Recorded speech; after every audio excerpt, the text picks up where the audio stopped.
Good evening, ladies and gentlemen. Welcome to Final Take. I'm Marty Kauffman, and joining me tonight are Nathan Hansen and Bryce Pomplun. Guys, how's school going so far? Pretty good. Having a few papers yet. Haven't had any tests yet, so that's a good thing. It's going great. Yesterday I was able to teach kindergartners physical education, and I had a blast. You had a blast. Yeah, I got some projects to start doing, but yeah. So, tonight we will cover the latest in Pointer athletics along with college football, NASCAR's chase for the Sprint Cup, our new buy or sell segment, and Week 2 in the NFL.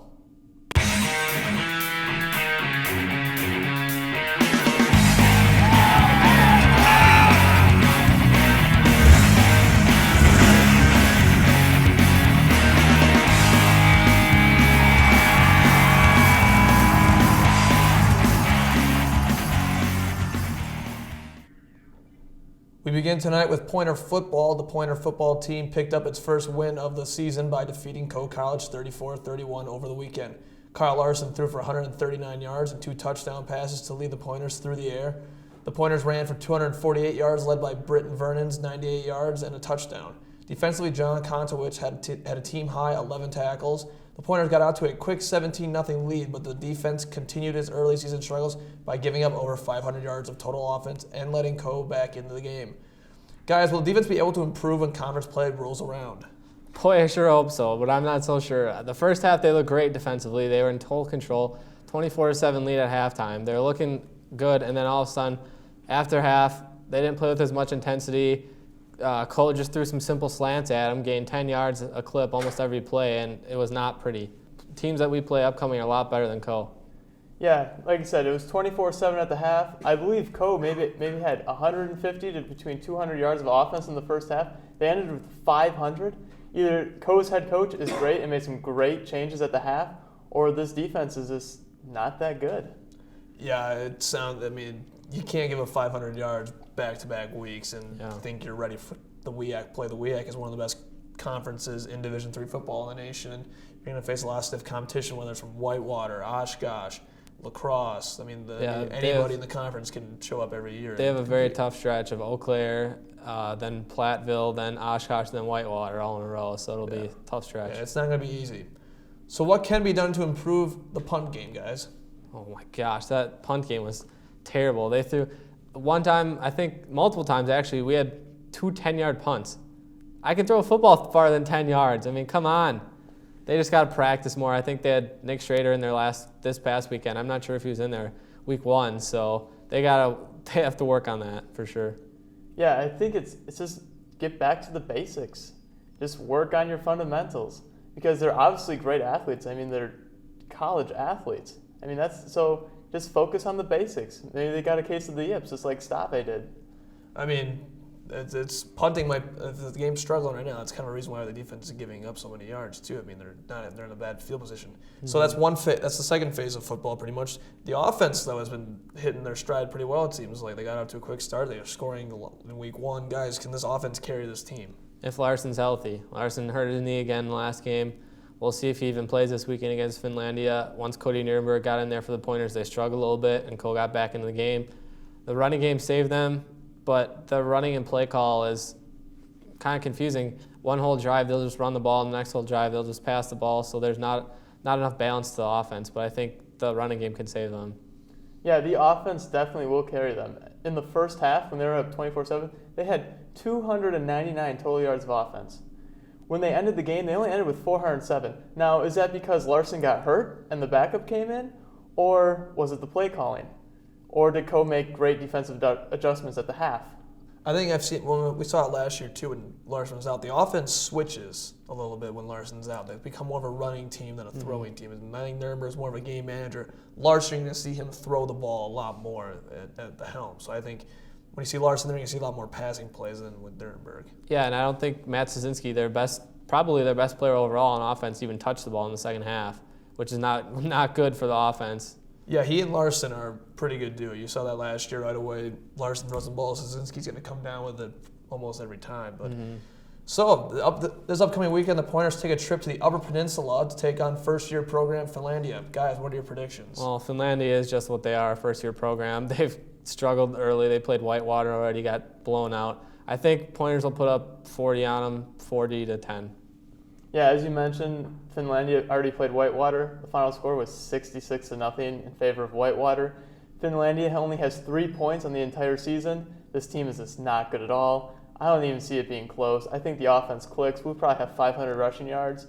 I'm thinking 56-7, 56-10. 42-0 is my prediction. I think the defense gets a shutout this week. The game starts at 3 o'clock on Saturday.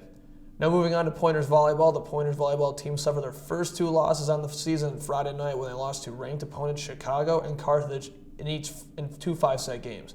The Pointers then bounced back to defeat ranked teams Dominican and Elmhurst on Saturday. Guys, is it good for this team to be challenged before their conference play begins? Absolutely. If they go into the season, into conference play undefeated, I think their heads might get a little too big. I mean, we see that in multiple other sports where teams are undefeated. They kind of need one loss just to bring them down and to see what kind of – so they have the feeling of a loss so they know that that's not what they want to feel like again, and then they improve a little bit and make adjustments. Yeah, this team definitely needed that. They got them grounded because they lost the first 2 games on Friday to 2 ranked teams. They played 2 more ranked teams on Saturday. They swept their first game on Saturday. The game wasn't even close. They absolutely dominated. So they came to play. So that loss, they were able to recover from those 2 losses and play probably the best volleyball they played all year on Saturday. And I noticed when I was reading the stats and stuff, they were down.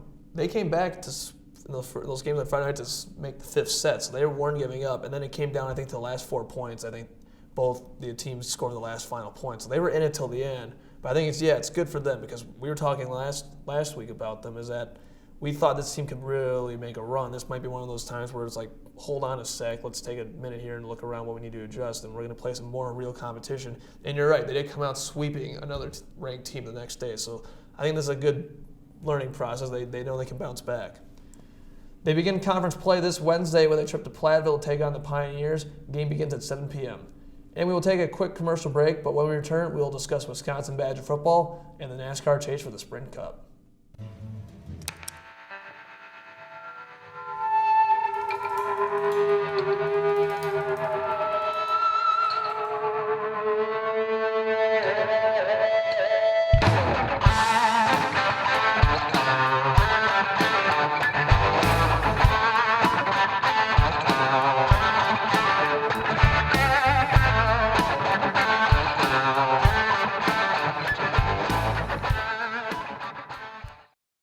Be a part of something super Greek at UWSP. There are 9 chapters and colonies on campus: Phi Sigma Phi, Gamma Phi Delta, Theta Xi, Sigma Delta Rho, Sigma Tau Gamma, Delta Phi Epsilon, Tau Kappa Epsilon, Phi Mu Alpha Sinfonia, and Phi Omega. Greek life at UWSP is a great way to build your personal support system and resume.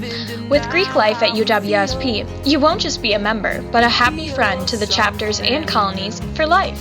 See what opportunities Greek life could offer you. Great opportunity to promote leadership, a great way to get connections, and also to build bonds between different Greeks. You get the opportunity to grow yourself as a leader and as a person, both through your organization and connections through Inter-Greek Council and other avenues like that. Greek life isn't what you see in the movies. I recommend checking out one of the recruitment events for the organizations and just seeing maybe you belong there.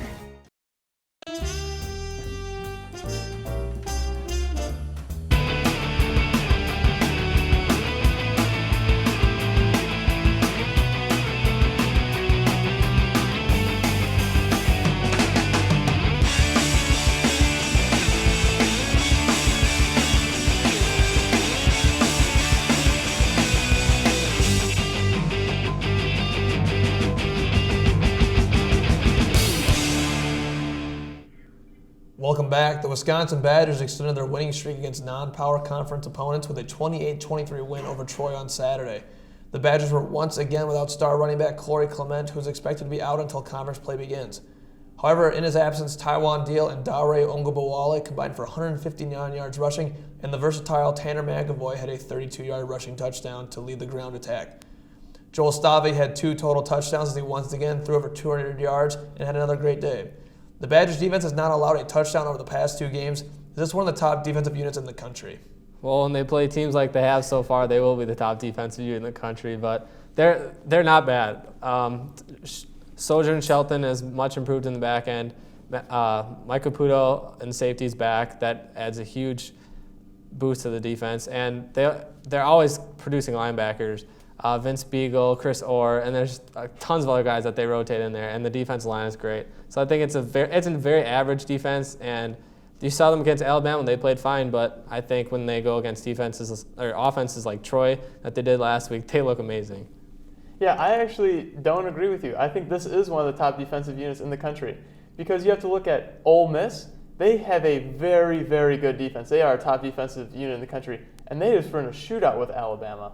Now, Boston College is easily the best defense in the country. They've only allowed 300 yards through 3 games, and they held the Florida State Seminoles to 14 points in that 14-0 loss they had last week. That's the top defense in the country, but are the Badgers top 10? I would say so. I think Badgers have always been a consistent top defense in the country, especially in the big power conferences. Their coordinator, Aranda, he's got this defense really working well every year. It seems like no matter who goes down, a guy steps in. And especially, I think that's one of the bigger things since Anderson left, Aranda stayed. So I think the defense, they're pretty much in sync right now. They got these guys, they know the system well, and they're one of the better defenses, I think, in the conference and then maybe in the nation. So I think this defense can keep it up all year. Due to injuries and graduation, the Badgers have had a lot of younger guys in rotation this year, specifically at inside linebacker and on the offensive line. How have these guys stepped up this year, and what can they do to continue to get better? Well, they're in D1 college football now. They got to learn fast, and I think they have. Like you talked about, Aranda on the defensive end as the defensive coordinator is really taking these guys under his wing and leading them and showing them what to do. And they have a lot of leaders ahead of them, like Vince Beagle, who's experienced, and they have guys on the offensive line that are very experienced. Yeah, I'm just looking at freshman Chris Orr. The guy led the team in tackles against Troy. He had 14 tackles, 11 of them solo, and he had 1 tackle for loss. I mean, to have a freshman step up and play, like I know it was against Troy, but he had a great game. And on the offensive line, I don't know how that's going to work. They have 4 guys rotated on the right side. That's not the right recipe for success, I don't think. I think the way to continue to get better is you got to keep them in rotation, keep them playing. It's better to learn, I think, see them in a game atmosphere than in practice. I mean, you see what they can do out on the field when it matters most. Yeah, and I think playing against teams like they have so far with these not a very strong non-conference schedule, that really helps them grow and learn how to play the game without having to worry about getting burned on every play. Yeah. It's all about adjusting to the speed too. These are high school guys coming up and they're finally playing D1 college football, and everyone's good. Well, the Badgers finish up their non-conference schedule Saturday at Camp Randall when they host Hawaii. Kickoff is scheduled for 7 p.m. Now for our Motorsports Minute. The chase for the Sprint Cup got underway this past weekend in Chicagoland, where Denny Hamlin came away victorious. Hamlin spun on lap 2, but was able to rebound when he stayed out on a late caution to pull away for the win. The win advances Hamlin to the next round of the chase. Well, it didn't take long for tempers to flare either, as Jimmy Johnson got into a fight with Kevin Harvick on a restart, causing a tire to go down and Harvick spinning into the wall. Harvick finished the race more than 50 laps down. Guys, will he be able to get enough points to overcome this and make the next round? No, but I do like the fight. I mean, we talked about last week a little bit where we wanted to see some of that, and we finally got to see it. I think that Harvick getting pushed way back kind of hurts him, but I think he'll make a run in the next race, but I don't think he'll make it. Well, I don't know how well you know the point system in NASCAR, but this new chase system sets it up where if you win in this first round, you are automatically in the next round. So all Kevin Harvick has to do is win the next 2 races, and he's been racing so well all year, I feel like he has a shot at winning at least one. Winning the next 2 races, that's all he has to do? That doesn't sound like the easiest thing to do, Bryce. Come on. Yeah, there's so many cars on that track. I don't know how you can win a race, but at least there was a fight. I mean, that's people ask if NASCAR fights are good, like, is it bad for the sport? I think it's the way to get people interested in the sport. It shows that these guys care about winning. It's not all you just see is cars going around a track, and that's what the track teachers say. They just make left turns, but you see these guys going at each other. It gives you something to get into, I think, especially in the playoffs. Yeah, like you said, the tempers flared. I know I was listening to some audio between the driver and the crew chief. Kevin Harvick was not saying some nice words to his crew chief about Jimmy Johnson. He was very, very upset with him. And it's good to see them. You see rivalries. They're pushing hard to win this championship, so hopefully it keeps going forward. Well, the chase continues on Sunday at New Hampshire when the green flag drops at 1 p.m. We will be right back, but when we return, our new buy or sell segment and around the NFL from opening weekend. Got an itch to be on air? Join the SPTV News crew. Being an on and off-air reporter will help you gain experience in interviewing, shooting and editing video, and reporting behind the anchor desk. Join SPTV News, pointing to you.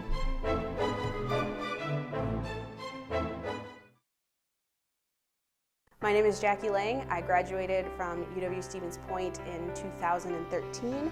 I started off coming to general members meetings, showing up for the shows. From the first show that I was a part of, I just absolutely loved it. Now that I've graduated, I currently work at WFRV TV, which is Channel 5, the CBS affiliate in Green Bay. I also freelance for Lashbro Visual Communications. All of my experience, all of my knowledge came from SPTV. And I will forever be grateful to this organization for that.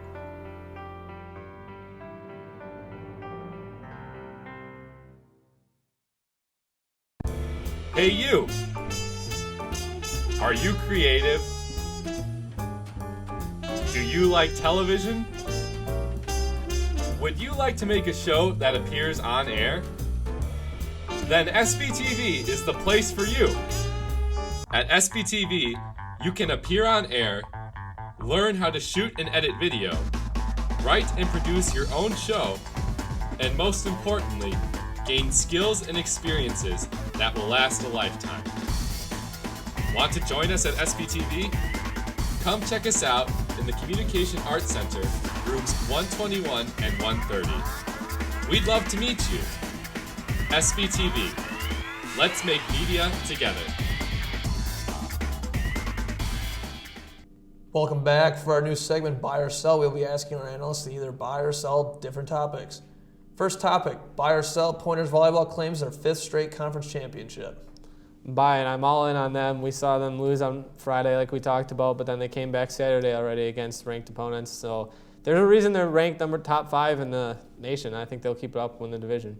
Conference, sorry. I am definitely buying this. This is a good team. Now that they played some good competition and they won, well, they lost on Friday night, but they came back and won on Saturday. I feel like they're going to steamroll this conference, just like they did the last 4 years. Okay, next topic. Which of these 0-2 teams will make the playoffs? Seahawks, Eagles, Colts, or Ravens? Well, I think it's the Eagles' division to lose right now. I think they're the front runner now that Tony Romo's hurt, but I still don't think they'll make it. I think the Giants will take that division. But I don't think the Seahawks will win their division either, but I think they'll get in. I think they'll take the wild card spots. I think Arizona's legit in the NFC West. Yeah, I agree with you on that. But I'm going to go with the Colts. I think the Colts are not going to make the playoffs. There's never in NFL history has a team started 0-2 and made the playoffs in consecutive years. Last year, the Colts started 0-2, made the playoffs. Will they beat history this year? I don't see it. They are 12-0 in the last 3 years against the AFC South, but against teams not in the AFC South, they went to 10-12 last night with that loss.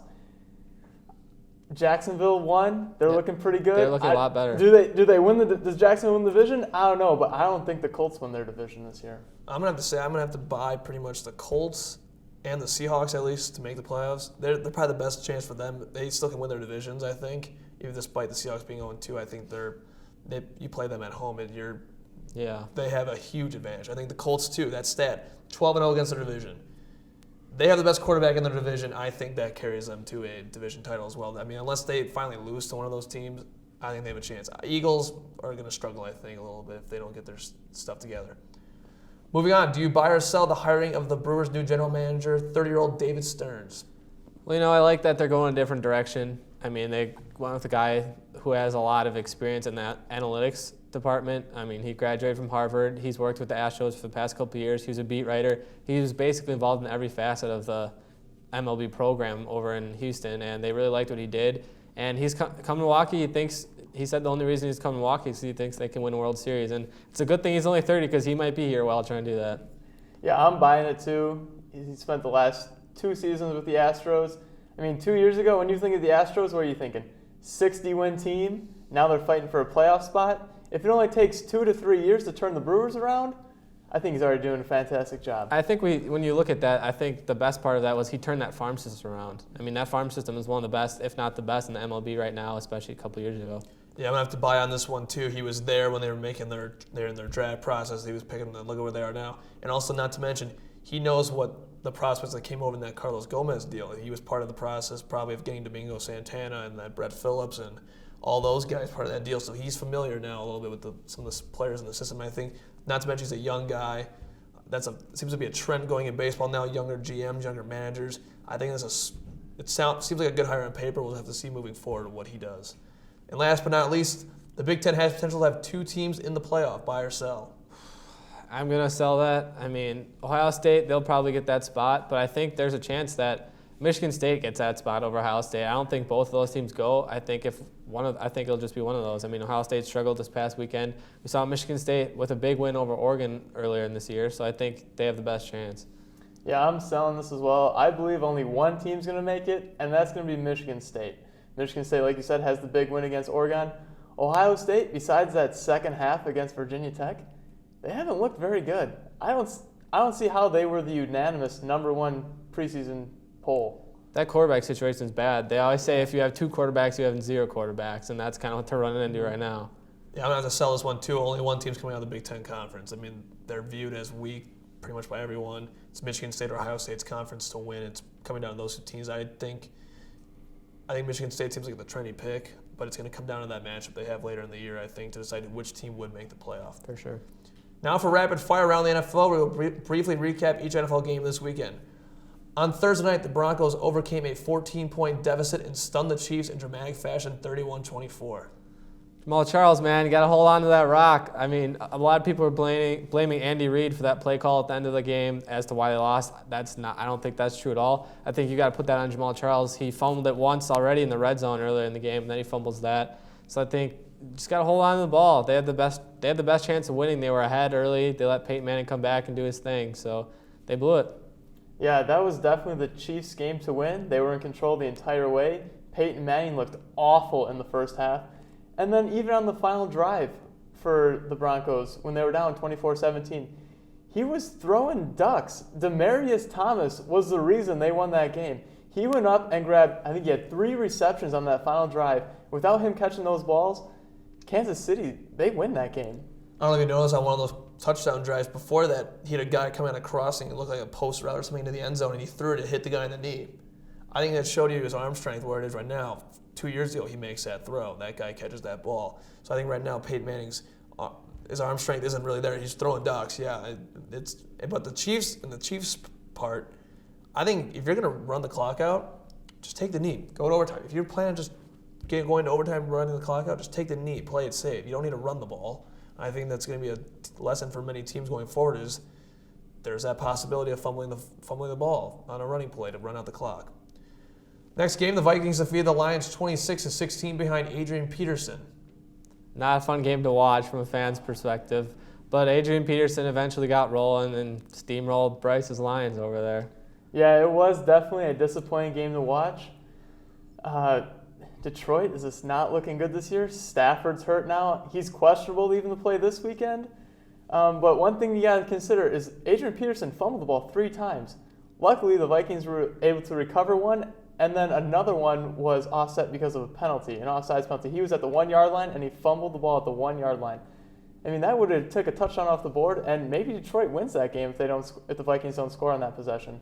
I think what it also shows, too, is these teams with their star offensive players, Lions being Calvin Johnson, Vikings being Adrian Peterson, week 1, they did both hardly touch the ball, and they both finally touched the ball this week. And I think it shows that these 2 teams rely on those guys.